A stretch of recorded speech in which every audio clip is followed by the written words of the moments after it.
PlayStation 5 یان Xbox Series X، PlayStation 5 All Digital یان Xbox Series S. زۆری نەماوە بکەوێتە ژێر دەستمان، بەڵام پێویستە خۆتان بۆ کام کۆنسۆڵ ئامادە بکەن. دەستیاوازی گەورەی نێوان هەر چوار کۆنسۆڵ.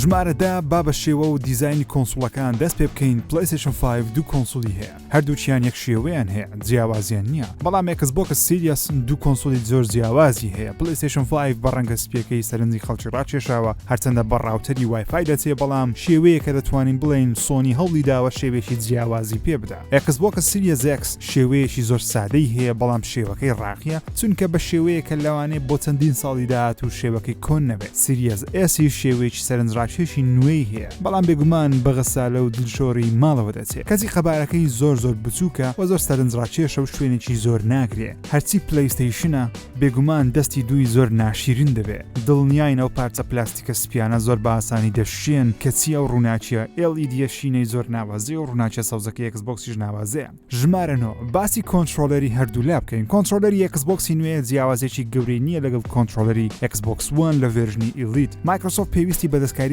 گەوری کۆنترۆلەرەکەی نییە، چونکە تا ئێستاش بە باشترین کۆنترۆلەری یاریکردن دارەندرێ. زۆرینەی گەیمەران پێیان وایە گرتنی زۆر ئاسانە بۆ یاریە تاقەکەرەکان و ئۆنلاینەکان، زۆر سوودی هەیە و ئاسوودەیە. هەرچی پلەیستەیشنە کە ناوی دوال سنسە دیزاینێکی زۆر نوێی هەیە، ڕووناچە گەورەکەی نەماوە، تایبەتمەندی هەزەی نوێی هەیە، سۆنی زۆر بە توندیەوە گرنگی بە کۆنترۆلەرەکەی دەدا و دەڵێ باشترین کۆنترۆلەری پلەیستەیشنە لە مێژوودا. بێگومان دەبێ ئەو قسەیە بکەن، بەڵام کامیان باشتر دەبێ کۆنترۆلەری دوال سنس یان هی Xboxی نوێ. دەزانین جیاوازن، بەڵام دەبێت تاقییان بکەینەوە ئینجا بڕیاری لەسەر بدەین. ژمارە 8 شێوەی UI-یەکەی و سۆفتوێری هەردوولا. گەورەترین لایانی PlayStation 4 جگە لە یاری تایبەت سادەیی UI-یەکەیەتی کە خەڵکێکی زۆری دڵخۆش کرد. فیلمەکانی زۆر جوانن، میوزیکی هەڵبوونی زۆر هێمنە و دیزاینەکەی گەیمەر بێزار ناکە و ڕاستەوخۆ گەیمەر دەباتە ناو یاریەکە. هەرچی PlayStation 5 هێشتا نازانین UI-یەکەی چۆن دەبێت، تەنیا هەندێک سکرینشۆتی لێ دزەی پێکراوە کە پێمان وایە گۆڕانکاریەکان گەورە نابن، تەنیا پارتیکل زیاد کراوە لەگەڵ گۆڕینی دەنجی میوزیکەکەی و ڕنگ. هەرچی Xboxە گۆڕانکاریەکی گەورە ناکە. تەنانەت Microsoft خۆی دەڵێ جیاوازی لە نێوان سیستەمی سۆفتوێری Xbox One و Xbox Series نوێ نابێ، کە شتێکی خراپ نییە، سۆفتوێری زۆر سادەیە و سەرنجڕاکێشە. ژمارە 7 باباسی یاری تایبەت یاخود ئەکسکلۆسیڤ بکەین. تا ئێستا چەند یاری تایبەت بۆ هەردوو لە ئاشکرا کراون کە لە ڕۆژ یەکەم بەردەست بن. بێگومان باسی هێڵۆ ئینفینیت ناکەن کە گەورەترین یاری مایکرۆسۆفتە دواخراوە بۆ ساڵێکی دیکە. PlayStation 5 بە یاریەکانی سپایدەرمان مایلز مۆرالس، گادفۆڵ کە یاریێکی تایبەتی کاتیە، و هەروەها دیمن سۆڵز و دیستراکشن ئۆڵ ستارز و چەند یاریێکی دیکەی تایبەتی کاتی بڵاو دەکرێتەوە کە دەستپێکێکی گەورە و سەرنجڕاکێشە. و Xbox Series X تەنیا چەند یاریی تایبەتی کاتی هەن، وەکو The Medium کە دواتر بۆ PlayStation 5 و پیسیش بڵاو دەکرێتەوە. گەرنا یاریەکانی وەکو Assassin's Creed Valhalla و دەیان یاری دیکە بۆ هەردوو کۆنسۆڵ بەردەست دەبن. Xbox دەیان یاری تایبەتی ناوازەی دەبێ، بەڵام لەگەڵ دەرچوونی نا، بەڵکو بۆ ساڵی داهاتوو چەند ساڵی داهاتوو بەردەست دەبن. ژمارە 6 باسی خزمەتگوزاریەکان بکەن کە گەورەترین لایەن و براوە لێرە بێگومان Xbox Seriesە بەهۆی هەبوونی Game Pass Ultimate کە یاریەکانی Xbox لە خۆ دەگرێ. 100 یاری گەورە و بچووک، یاریەکانی EA Play بۆ زیاد دەکرێ، یاریەکانی Bethesda بۆ زیاد دەکرێ، Xcloudیش لە خۆ دەگرێ بۆ مۆبایلی Android کە ئەم هەموو خزمەتگوزاری تەنیا بە $15 مانگانە دەبێت. هەرچی PlayStation دوو خزمەتگوزاری بەردەست دەخات، PlayStation Plus Collection لەگەڵ PlayStation Now. لە PS Collection گەیمەر تەنیا بە $10 دەیان یاری گەورە و ناوازی PlayStation 4 وەردەگرێ بە خۆڕایی. ڕاستەوخۆ دەتوانێت بیخاتە ناو لیستی یاریەکانی. بە PlayStation Nowیش بە $10 سەدان یاری پێدەدا لە یاریەکانی PlayStation 1، 2، 3 و هەروەها 4یش. بەڵام هەر هەمویان ناتوانرێت داونلۆد بکرێ، تەنیا دەبێت بە ئۆنلاین یاری بکرێت. هەروەها باسی backward compatibility بکەین. لەسەر PlayStation 5 تەنیا یاریەکانی PlayStation 4 کار دەکات، بەڵام هەرچی Xboxە سەرجەم یاریەکانی Xbox 360 و Xbox One لەسەر Xbox Series X و S کار دەکەن کە لایەنێکی براون. ژمارە 5 باسی هێز و خێرایی SSD-یەکەی هەردوو لا بکەین لەگەڵ storage. واتە قەبارەیان چەندە؟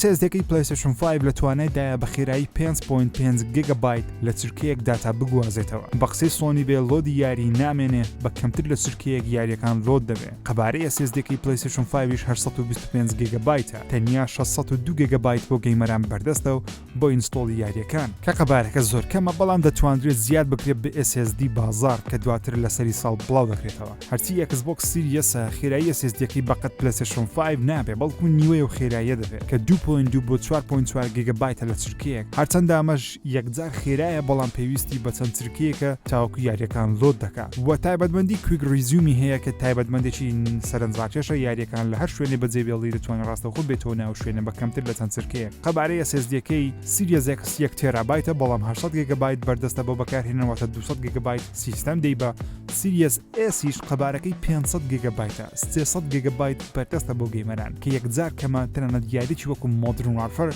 بۆ 200 گیگابایت بەرز دەبێتەوە. وەروە ئەگەر بتەوە 1 تێرابایتەکە یاخود 500 گیگابایتەکە بەرز بکەیتەوە بە شێوەی SSD ئەو جۆرە SSD-یانە دەفرۆشرێت بە $220 بۆ 1 تێرابایت. ژمارە 4 لە ڕووی هێزی GPU واتە هێزی گرافیکی Series X پاشایە بە زیاتر لە 12 تێرافلۆپ. زۆرینەی یاریەکان لەسەر Series X 4K 60 فریم دەبن یاخود 1820 فریم دەبن یانیش 4K 30 فریم دەبن. هەرچی Series S هێزی گرافیکیەکەی زۆر کەمە تەنیا 4 تێرافلۆپە. تەنانەت Xbox One X 6 تێرافلۆپ بوو. ئەم کۆنسۆڵە بچووکە دەتوانێت بە 2K یاری پەخش بکات. جا چەند فریم دەبێن نازانی. Microsoft دەڵێت توانێت 120 FPS هەیە بەڵام لە کامە یاری نازانی مەگەر یاریش وەکو ئۆری بێ. هەرچی PlayStation 5 سۆنی بەڵێنی 4K 60 فریم دەدا بەڵام لەوانەیە سەرجەمیاریەکان 4K 60 فریم نەبن. گەر گرافیکەکەی بە فوڵی نیشان بدرێت لەوانەیە کوالەتی 4K 30 فریم ببینین گەرنە 1080 لە 60 فریم. PlayStation 5 هێزی 120 فریمی هەیە بەڵام بۆ هەموو یاریەک نابڵکو یاریی شوتەری وەکو Call of Duty Cold War بە کوالەتی 4K 120 فریم بەردەست دەبێت. بەڵام بە گرافیکی هاینا بەڵکو میدیەم چاوەڕوانی FPS بەرز مەکەن لە ساڵی یەکەم لە ساڵی دووەم بۆ هەردوو کۆنسۆڵ کاتێک یاری زیاتر هات پەرەپێدران توانیان زیاتر لە تەکنۆلۆژیای هەردوولا تێبگەن FPS بەرز دەبێتەوە. ژمارە 3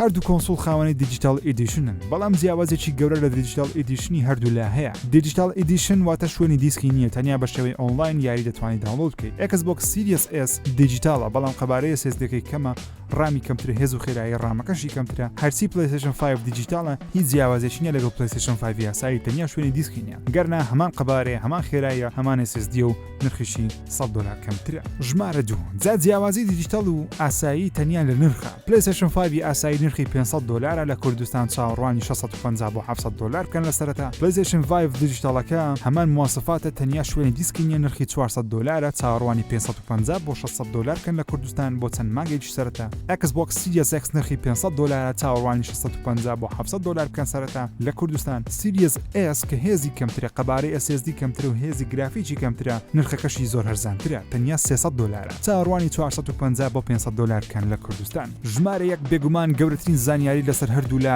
بەرواری بەردەستبوونە.